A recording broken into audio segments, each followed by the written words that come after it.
হৈমন্তিকা পর্ব ১৯ লিখেছেন ঈশানুর তাসমিয়া মীরা।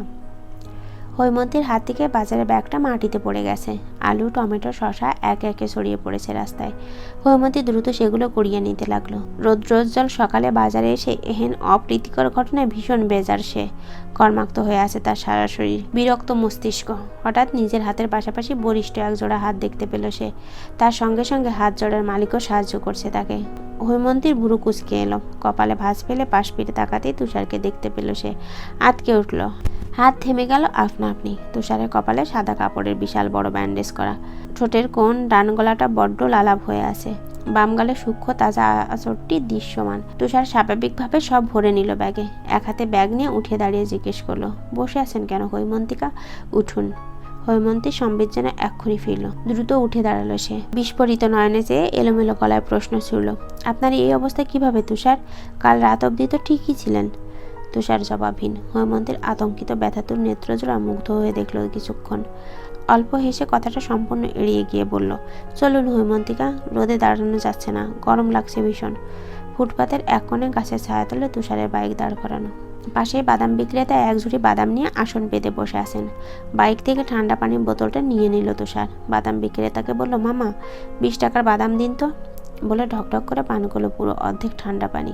বাকিটুকু তেষ্টাভাবে ঢেলে নিল নিজ মুখে। কোনরূপ অনুমতি ছাড়াই হৈমন্তী ওড়না টেনে ভেজা মুখশ্রী মুছতে লাগলো। হৈমন্তী তেতে উঠল এতে, ধমকে সুরে বলল, কি করছেন তুষার? রাস্তায় আছেন, ভুলে গেছেন? তুষার এবারও জবাব দিল না, নিজ কাজে বহাল রইল।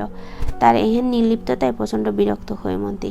একটানে ওড়না ছাড়িয়ে রোষপূর্ণ গলায় জিজ্ঞেস করলো, আপনি কিন্তু এখনো বলেননি তুষার, কার সঙ্গে মারপিট করে এসেছেন? কাল রাতে কয়েকটা ছেলে একটা মেয়েকে মলেস্ট করতে চেয়েছিল। আমি আটকাতে গেলে মা নিয়ে বাজে কথা বলে, আমি সহ্য করতে পারিনি হৈমন্তিকা। তুষারের কণ্ঠ ভীষণ শান্ত, নির্বিকার। হৈমন্তী বিস্ময়ে পিটপিট চোখে তাকালো, তার গলা কাঁপছে। এ ছেলে এমন কেন? অস্পষ্ট স্বরে সে বলল, তাই বলে মারপিট করবেন? কিভাবে আঘাত পেয়েছেন দেখেছেন? বিস্তর হাসল তুষার। হৈমন্তীর পড়ে যাওয়া ঘুমটা ঠিক কপাল অবধি ভালোভাবে টেনে দিল। আলতো করে শুলো তার শুভ্র গাল, স্নিগ্ধ স্বরে আওড়ালো, আপনি আমাকে ঠিক কতটুকু ভালোবাসেন তা আপনি নিজেও জানেন না হৈমন্তিকা। হৈমন্তী থেমে থেমে নিঃশ্বাস ফেলল, ক্ষীণ স্বরে বিরক্তি করল, আমি আপনাকে ভালোবাসি না, ভুল, আপনি আমাকে ভীষণ ভালোবাসেন। তুষারের আত্মবিশ্বাস সমেত কথাটি শুনে দ্বিধায় পড়ে গেল হৈমন্তী। সে সত্যি তুষারের প্রতি এক ধরনের অদ্ভুত অনুভূতি অনুভব করে, যার নাম সে জানে না। শুধু জানে তুষার আশেপাশে থাকলে অস্থিরতা আষ্টেপৃষ্টে জেঁকে বসে তার মাঝে। প্রবল ভয়ঙ্কর অনুভূতি মিয়ে যায়। সে কি সত্যি তুষারকে ভালোবাসে?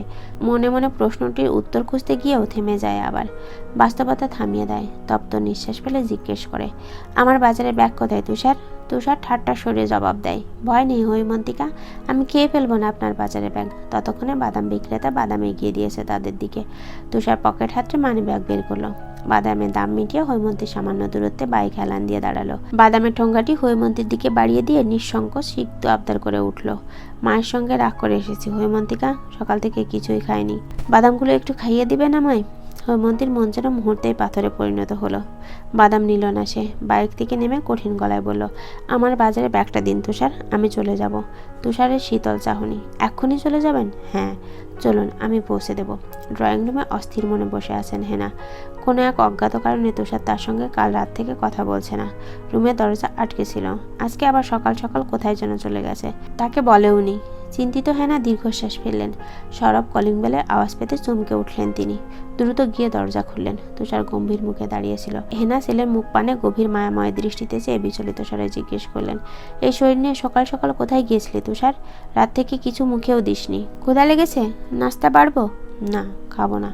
ছোট্ট করে উত্তর দিয়ে পাশ কাটিয়ে চলে যেতে নিল তুষার। ছেলের এহেন আচরণে ভীষণ কষ্ট পেলেন হেনা। মর্মান্তিক হলো মন। করুণ গলায় বলে উঠলেন, রাত থেকে কি শুরু করেছিস তুষার? ঠিকভাবে কথা বলছিস না, খাচ্ছিস না, কেন এমন করছিস? তুষার সিঁড়ির কাছে এসে দাঁড়ালো। তীব্র ক্ষোভ নিয়ে প্রশ্ন ছুড়ল, তুমি জানো না কেন? না বললে কিভাবে জানবো? আমার দোষটা তো বল। তুমি বাবার সঙ্গে মিলে ষড়যন্ত্র করেছো মা। কালকে ইচ্ছে করে তুমি আমাকে অফিসে পাঠিয়েছিলে, অথচ অফিসে কোনো কাজই ছিল না। ট্রাকের ব্যাপারটা নিয়েও মিথ্যে বলেছো।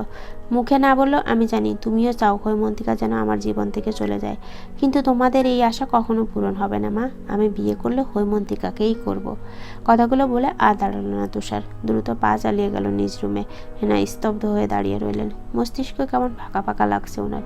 মনে মনে আফসোস করেন, মেয়েটার বয়স আর একটু কম হলে কি হতো। নওয়াজের বাসা থেকে বিয়ের প্রস্তাব এসেছে। রাকিব আহসান আশরাফ সাহেবের সঙ্গে বন্ধুত্বের পাশাপাশি আত্মীয়তার সম্পর্ক গড়ে তুলতেছেন। আশরাফ সাহেবও এক পায়ে রাজি, কিন্তু বেঁকে বসলো হৈমন্তী। সে কিছুতেই এখন বিয়ে করবে না। আশরাফ সাহেব এতে মন খারাপ করলেও দ্বিরুক্তি করেননি, লুষ্ট মনে মেনে নিয়েছেন সব। পরে না হয় এ নিয়ে ভাববেন। তখন সায়ান্ন, ঘড়ির কাঁটায় 6:20 বাজছে। হৈমন্তী মাত্র নাস্তা বানিয়ে রুমে ঢুকছে। গেমে নিয়ে একাকার সে। বিছানার পাশে ছোট্ট টি টেবিল থেকে গ্লাসে পানি ঢেলে পান করতে হঠাৎ দরজায় কেউ টোকা দিয়ে উঠল। হৈমন্তী ভাবলো হয়তো হেমন্ত এসেছে, তাই অনুমতি দিয়ে বলল, আয়। পরপরই দরজা ঢেলে ভেতরে আসার শব্দ পেল সে। আবারও বলল, আজকে এত ম্যানার্স দেখাচ্ছিস যে হেমন্ত, একেবারে অনুমতি নিয়ে ঢুকলি, ব্যাপার কি? ওপাশ থেকে জবাব এলো না। খানিক বাদে পুরুষালী গলায় কেউ অল্প শব্দে কেসে উঠল। নম্র গলায় বলল, এটা আমি হৈমন্তী, নওয়াজ। হৈমন্তী ভড়কে গেল। পাশ ফিরে নওয়াজকে দেখে অপ্রস্তুত হয়ে পড়ল। হৈমন্তীর পোশাক আশাক ঠিক নেই। গরমে পুরনো এক সুতি কালো জামা আর টিয়া রঙের পায়জামা পরেছে সে। ওড়নাটার এখনো কাল রাতে বাজেভাবে ছিঁড়ে গিয়েছিল, যা এখনো পাল্টানো হয়নি। কপালে সম্ভবত ময়দার ক্ষীণ আবরণও লেগে আছে। হৈমন্তী অপ্রস্তুত ভাব বাড়ালো। এলোমেলো দৃষ্টিতে এদিক ওদিক তাকাতে লাগলো সে। তা দেখে মিটিমিটি হাসলো নওয়াজ। বলল, don't be panic Haimanti, be easy. Haimanti শান্ত হতে পারল না, তবে সামান্য সামলে নিল নিজেকে। জড়তার সঙ্গে বলল, না আসলে আপনি কিছু বলবেন নওয়াজ ভাইয়া? এবার যেন একটু গম্ভীর হলো নওয়াজ, তবে তার কণ্ঠ একদম স্বাভাবিক। তুমি কি বিয়ে ভেঙে দিয়েছো হৈমন্তী? হৈমন্তী কিছু সময়ের জন্য থমকালো, অতঃপর অকপটে বলল, হ্যাঁ। কারণ? তেমন কোনো কারণ নেই, আমি আসলে এখন বিয়ে করতে চাই না। এ কথার পিঠে নওয়াজ দুর্ভদ্র হাসলো। সত্যি কি তাই হৈমন্তী? আমার তো মনে হয় তুমি ওই ছেলেটার জন্য বিয়ে করতে চাইছো না। হৈমন্তী হক চুকিয়ে যায়, কাপা গলায় জিজ্ঞেস করে, কোন ছেলেটা? তুষার তৈমুর। চলবে, বাকি পর্বগুলোর জন্য চ্যানেলেই চোখ রাখুন।